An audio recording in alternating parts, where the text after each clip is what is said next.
discuss about the opportunity, right?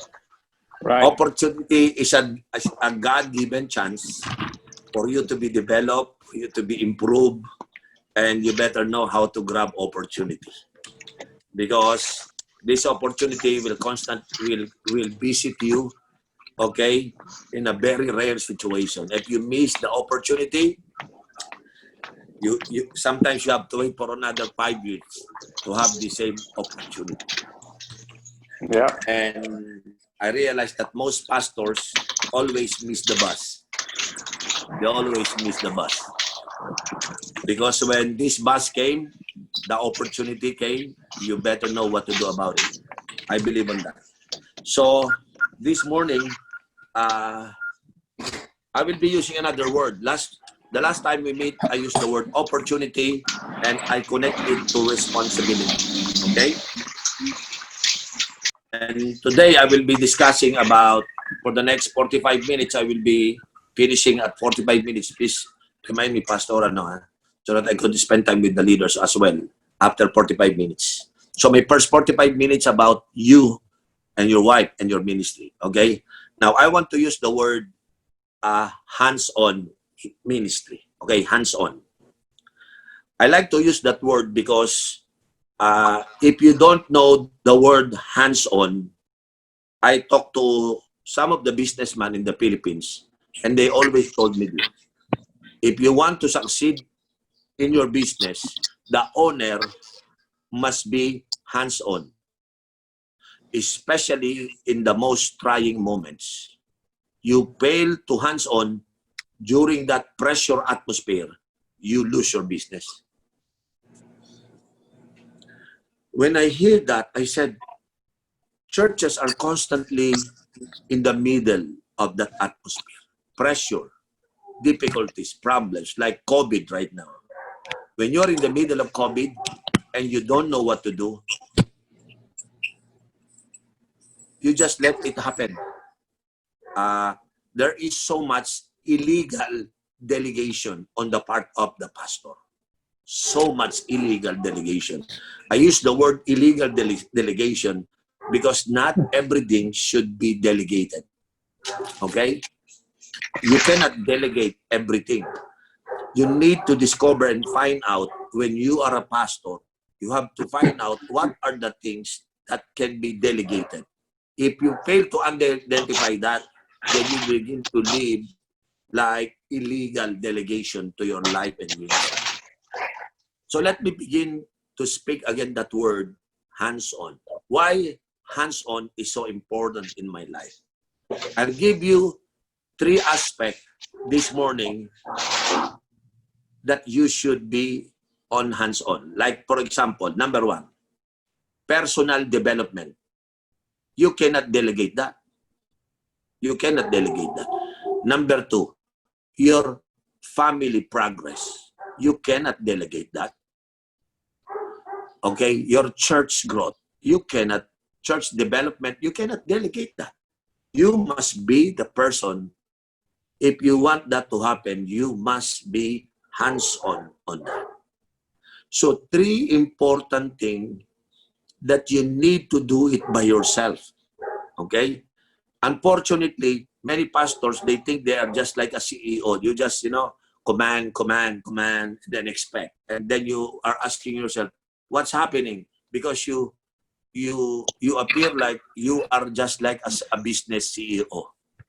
Don't do that. When you are doing a pastoral ministry, but at the same time you are in the middle of this COVID, you need to be hands-on. I promise you, you need to be hands-on. The best important thing that could ever happen during pandemic problem is your personal development. I believe on that. The most important thing that could ever happen in your life is your personal development. You cannot ask somebody to grow it for you. You cannot do that. Now let me someone asked me, Pastor, how do you develop yourself so that you can cope up with this kind of pandemic and pressure from different sides? I said, well, you have to understand who is Bishop Uriel. You know what? Bishop Uriel is a pastor accidental leader. I am just an accidental leader. When I start to become a pastor, I never go to a Bible school. Okay, I was only moved by burden. I want to preach the gospel among young people and have a vision for tomorrow. That's the only thing I got. I don't know how to pastor. I don't have biblical studies. I don't have Bible school at all. So because of that, I lack training. I keep on failing and then stand up, fail again, stood up again, fail again. So I become an accidental leader because I become a leader because I just survived. You understand that? That's what happened to me. That's why on the first 15 years of my ministry, what happened to me is that's the only time I grew my church to 200 to 300 people for the first 15 years. Imagine, that's a long years of ministry, 15 years with 200 to 300 members only. Because I have to admit before you that I am just an accidental leader. I was not molded to become a leader. Nobody. Why I said I am an accidental leader? The best leader are like this. Do you know the marathon relay? The marathon relay is that you run, and then when you reach a point, you have to pass the baton. Right? That baton carries a momentum already, coming from somebody who ran and he just passed it to you. I believe that the most, the most potential leader is the one who received the baton. Meaning to say, somebody helps you to start your race. It's not about the speed. It's about the passing. So I've seen pastors, based on how I observe, if you see somebody becoming a leader because he was mentored, that's a very different pastor compared to accidental leader. These two kind of leadership, we need to fully understand. Okay? One is an accidental leader who keep on surviving with so many problems that he don't even know where it come from. And because his love and commitment to God, he was able to survive. But he keep on building something, and because of lack of knowledge and understanding, an accidental leader keep on doing accidental thing. Because you're an accidental leader. It's totally different if you are being mentored by somebody. It's totally different. So after 15 years of my ministry, I begin to do G12 Vision. No? And when I begin to do the G12 Vision, I've been doing the vision now for almost 14 years. Okay? Then, Pastor Cesar come to my life. Okay? Well, I will share to you how I engage my life with Pastor Cesar so that you would understand why Bishop Uriel is Bishop Uriel now. Okay? These two things is so important. Okay? If you want to personally develop your life, you have to be hands-on on your life. You don't develop yourself by accident. It must be intentional. And the number one person that should be concerned about your life is yourself. Not anybody. It's you. Not even your wife. It's you. So, the reason I say that is because when you develop your life, when you progress, it affects your family and it affects your ministry. So if you would ask me what is my priority with regards to development of my life, my priority is my personal development. Okay, what do I mean by that? Developing yourself is two-way. Number one, books, and number two is association. Now, when I said hands-on, I'm not talking about books on the shelves. Books on your hands. That is hands-on. Because majority of the pastor, they have thousands of books on the shelves, but it never reaches their hand to read it. So the book are useless. The book are useless. Well, other pastors have not even one book. Okay? They just read the Bible. So, the way I look at it, if you want to develop, 30% of your development will come from your books, from your readings. I've seen pastors who are widely, yung wide reader. I can see the development of this pastor. Literally, if I want to develop myself in the vision, I read all the books of Pastor Cesar. I read the books of Pastor Cesar. Don't you know, at the early stage of the G12 Vision, according to my experience, I even buy the Spanish, all the Spanish version of Pastor Cesar book. I don't even understand Spanish, but anyway, I just want to learn. I just bought it, hoping that somebody will read it for me and interpret for me one day. That's how I learned. Do you know that I learned the vision out of Spanish book? I have an old teacher who teach me Spanish course when I was in college. So I have to go to that old teacher, Spanish teacher. Can you read this for me and then try to interpret it to me? And I have to pay her. That's how I learned the vision. Then I go to the internet and research what is G12. But unfortunately, when I research G12, everything is called. G12 is called, G12 is called. Of course, I don't believe that. But the first thing that helps me a lot in the way I develop myself, wherein I know it affects my family and my ministry, is book reading. Book reading. And to tell you honestly, I have at least a minimum of 2 books every month. 1 or 2 books. I devour 1 or 2 books because I believe on the 30% progress of my life is through books. Well, Pastor, you can see, you know Pastor Nestor from New York. He knows when I go to New York, Pastor Nestor, I know, expect him. This guy will go to the bookstore. Okay? This time we have Amazon. Okay, but in the Philippines, it's so hard to do that. No? Those buying books in the internet, it's not easy. But Pastor Nestor, no. I have to bring home books from the Christian bookstore. Or do you still remember that, Pastor? How many times, every time I visit, my luggage is always full of books. I'll give you a new luggage for your books. He even give me a new luggage for my books. Because I train myself to read books. Okay? Now, the second part is the association. 70% of your growth will come from association from your mentor. Well, not every pastor have mentor. So when you have no mentor, you have to experience trial and error. You have to experience so much failure, but anyway, you can survive. That's why I call you accidental leader. You become a leader out of your worst experience. Well, compared to a person with a mentor, that's totally different. So, if I would share to you my life, Bishop Oriel was formed 30% book reading and 70% mentoring. That's my life. Okay? Somebody need to mentor me. Somebody need to teach me. Okay? But unfortunately, most pastors don't realize that.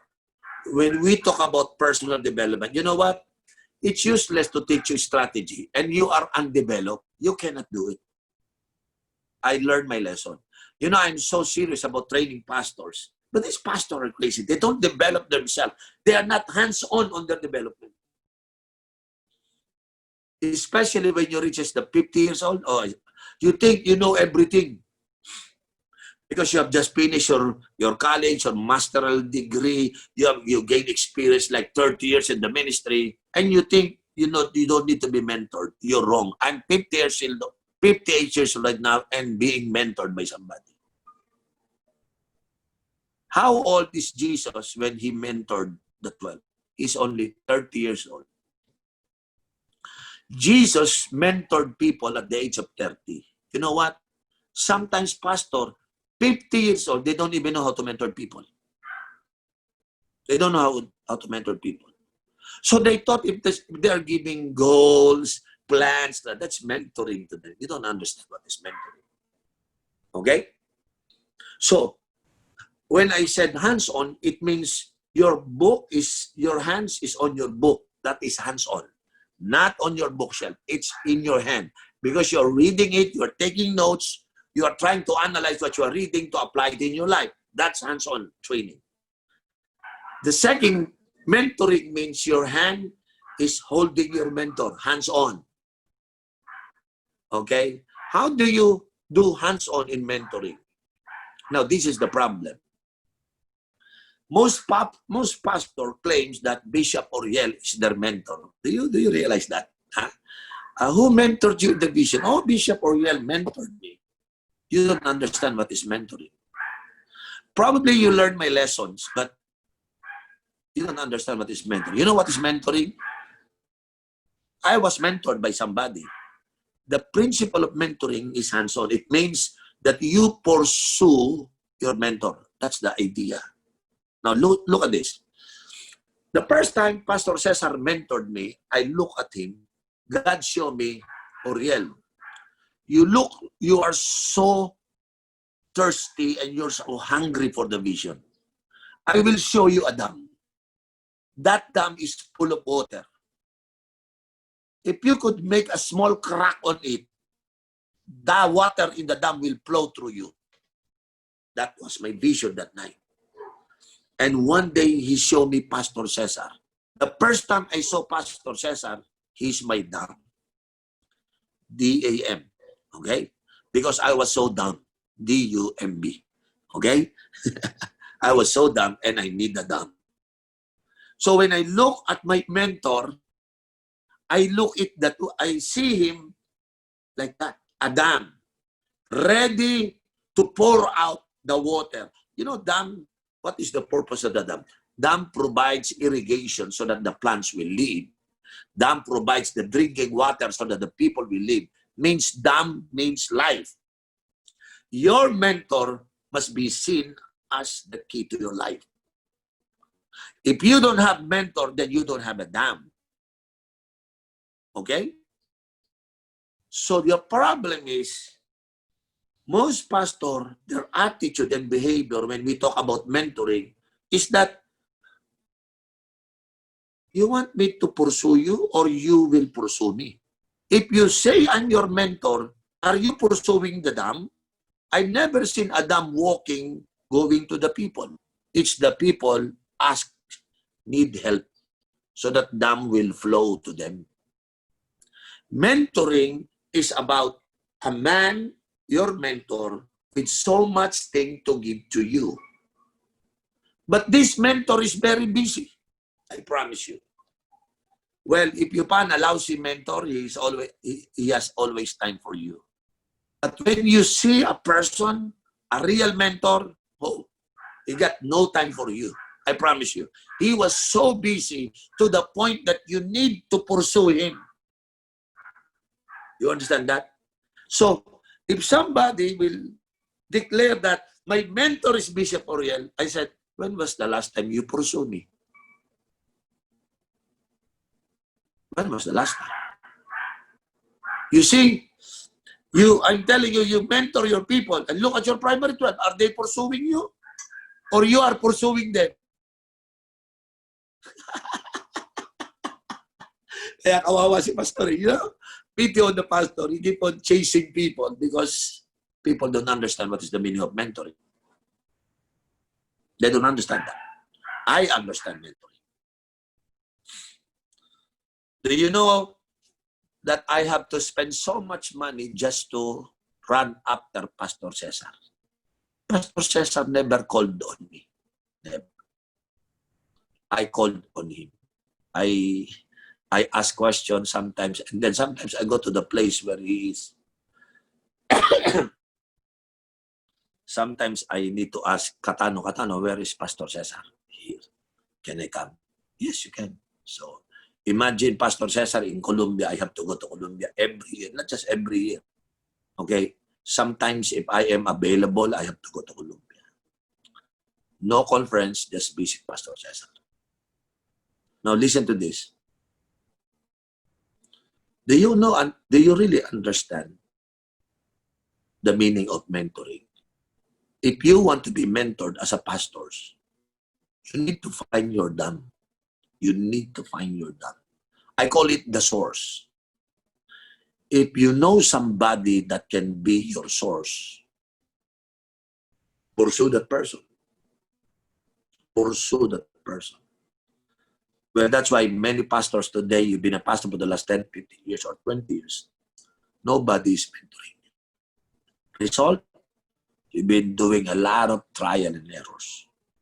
You've been experiencing a lot of failure and then recover and then fail again. It's different when you have been mentored. That's why I'm telling you, 30% books, 70% association and mentoring. When was the last time you are so hungry to be with the source? When I look at Pastor Cesar, he is the source. He started the vision, and Cesar can sustain the vision. That's why he is the father of the vision. When we said the father, he is the source. That's the meaning of the father. And when he is the source, he is there to sustain the vision. Okay? So I'm one of those pastors that have the privilege to be with him. I consider Pastor Cesar as my mentor. Your mentor doesn't need to be with you every day. Okay? How do you put a crack on the dam so that the water will leak upon you? You know how to do it? I know how to do it. Every time I visit Pastor Cesar,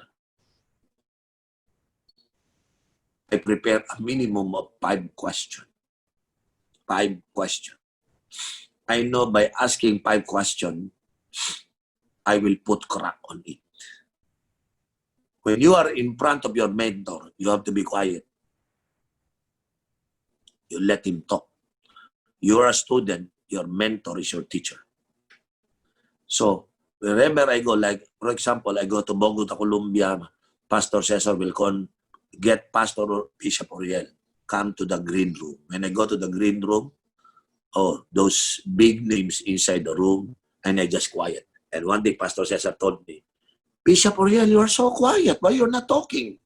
In my heart, I said, no need to talk, Pastor, just to listen. Say something, Bishop Oriel. And then I said, I don't want to say something. I want to ask question, Pastor. And when I begin to ask question, Pastor Art was there, Bert was there, sometimes Bonke was there. They're all laughing because I'm asking question. They're talking like friends. I'm a student. That is mentoring. They talk like friends, they're laughing. And every time I talk, I ask question because I play dumb. I play dumb. I play stupid. I need to learn. So while asking question, Pastor Art is answering the question. Pastor Bert is answering question. Pastor Cesar has his own bright ideas. I spend thousands of dollars to be in Bogota, Colombia. When I go back home, I need to get something out of that meeting. That's how I do it. I pursue my mentor. I put crack on his brain so that his brain will flow to my head. If I don't do that, that's not mentoring. I know you have to admit, you need to know so much. You need to learn so many things. If you want to become an effective pastor, if you want to develop yourself, you need to be hands-on on that. Hands-on on your books and hands-on to your mentor. Pursue your mentor, and every time you meet the mentor, given the opportunity, ask questions. Well, praise the Lord for the technology now. Amen? Amen? How many among you have been doing this to New York, this mentoring? When was the last time you even text me to ask a question? No, you don't do that. Because why? Sometimes people are very self-sufficient. They are just waiting for the mentor to talk. So the mentor will talk and you cannot apply it because you don't even ask questions. So I'm teaching you how to be a mentee right now. Okay? Because if you don't understand this, your people don't even know how to do it. Because the way you behave it, they will copy you. So you are asking questions. How come these people are never asking questions? I know the answer. Because they don't know how to be mentee. All of you right now, your brain is like a dam, so much thing to share to your people. But these people never access you. Because they don't know how to be a mentee. I know how to be a mentee. Well, by the way, Pastor Cesar is just one of my mentor. I have some other people who mentored me. Do you know that I've been mentored to do business? Do you know that I have been mentored by a Chinese how to produce wealth? And people are asking, why Bishop Oriel is this and this and that? He's a very rich man. I said, no, I'm not a rich man. I'm a blessed man. Because I know how to create wealth. Because I've been mentored, not by Pastor Cesar in that area. I've been mentored by somebody how to produce wealth. You understand what I'm saying here? Because I believe I need to develop my life, but I also need to develop my family. And if you try to develop my family, finances is necessary. Right? So there are many poor pastors because they don't even know how to create wealth. I hope you understand me. So let me go back. The key is your personal development. Now, why I need to mentor? Okay, listen to this. Some of you have been on this mentoring, but I don't know, some of you, I don't know you, okay, personally. But some of you have been acquainted to one another. We've been acquainted, no? But one day, somebody whispered to my ears, Bishop, be careful with Terry Page. I said, why? He got a lot of debt. I said, what do you mean? Pastor Terry Page. You better be careful. He got a lot of debt. Pastor Terry, is that true? You got a lot of debt. Did you Is say that true? debt? You mean debt? Yeah, debt. Like I owe money? You owe something to somebody. Is that true? No. Somebody whispered into my ears. Another one, not just Terry Page. You know, somebody whispered to me that one of the guys from this network or something, his name is Johnny Toset. Johnny, is that true? You owe something. Is that true? And one Filipino, his name is Pong Clemente. Pong, may utang ka daw. I'm not kidding. I'm not joking here. Huh? They whisper to my ears, Terry Page or something. Pastor Pong, malaki utang yan. And then I begin to ask, how much is their debt? And they told me, it's priceless because they owe something to the next generation. You are indebted, Pastor Terry, for the next generation. Lahat kayo may utang. I have my own debt to the next generation. Am I right? Pastor Terry? Yes. Pastor Johnny Boy? Is it true? Pastor po, is it true? Ang laki ng utang mo sa next generation. Meaning to say, the next generation should be our concern. That's why mentoring is necessary. We owe a debt to the next generation. That's why I'm taking this topic and bringing this topic to you. You have to develop yourself hands-on for the sake of the next generation. You will be mentoring people. Think about it. Now listen. Any pastor that is only good for one generation failed his ministry. I will repeat that. Any pastor who only lasts for one generation leadership, you fail.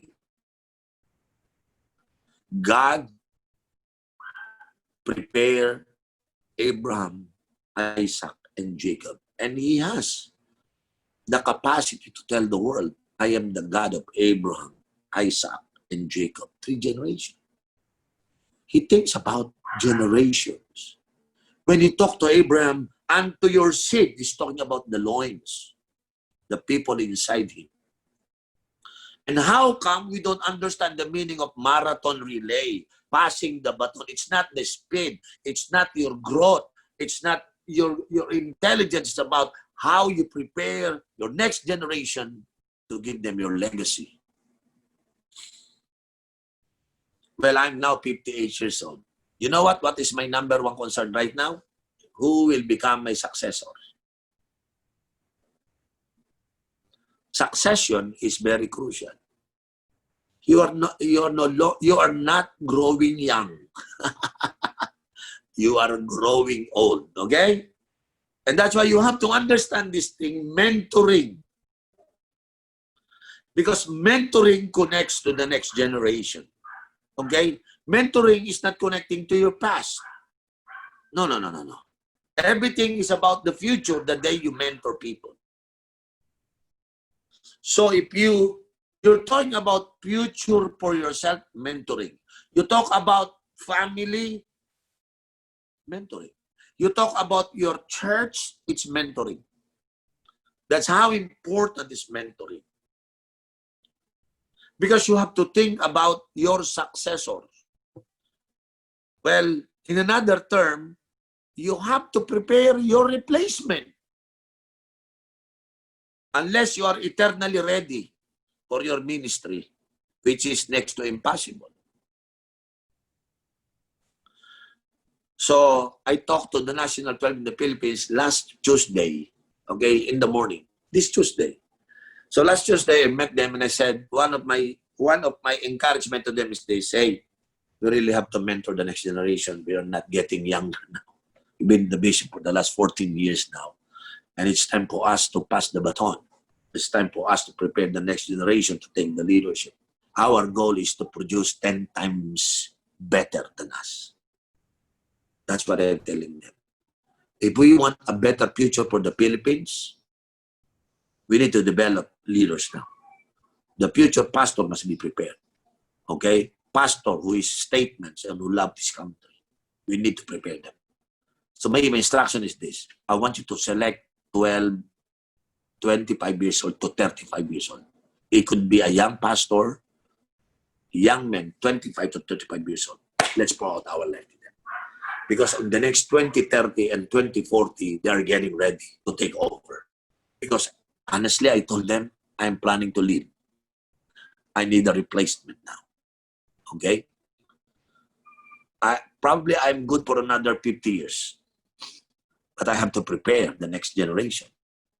My ministry is not good only for one generation. I see to it will happen.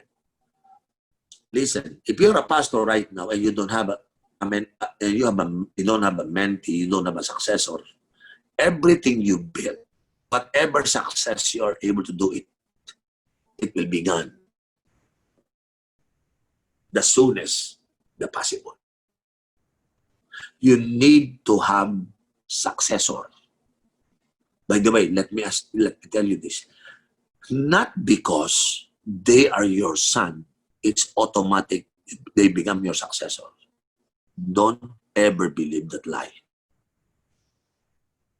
I've seen pastors, they have destroyed their ministry because they give it to their son. Well, I'm not saying that sons are all bad, but look at Joel Osteen. He's a good son. When his father died, he gave it to Joel Osteen. But you heard about the Stanley family? He divided the church, the son. He destroyed the reputation of his father. See that?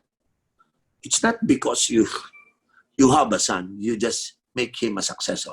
Who is your successor? Who is your successor? Oh, I wish we have more time on this. So last Tuesday, I want you to get ready. And then I talked to Pastor Labang. Pastor Labang, I want to get your son to become part of my 12. I want to train 12 pastors. Your son is too young, potential pastor. He's doing the ministry now. You're preparing for the master. Can you give it that kid should be with me. I want to mentor that kid. Pastor Labang was so happy. Bishop, it's our privilege. And without my knowledge, the son was there watching the meeting. And he was crying because Bishop Oriel was picking him to be one of his mentees. And I'll show you his text to me because I'm teaching about, remember, I'm talking about mentoring, choosing our successor, okay? And choosing not because I've been telling myself, not because Ode is my son, he will become my successor. So what is my qualification if I want to get you as my successor? Have you ever considered that? Pastor Terry, do you know who is your successor? Yeah. Okay, I'll give you an idea. Yes. You know that? I do. Johnny, do you know who is your successor? Huh? We're not getting younger. I'm training them right now. Good. Pastor Pong, do you know who is your successor? Hallelujah. Jacob is my successor.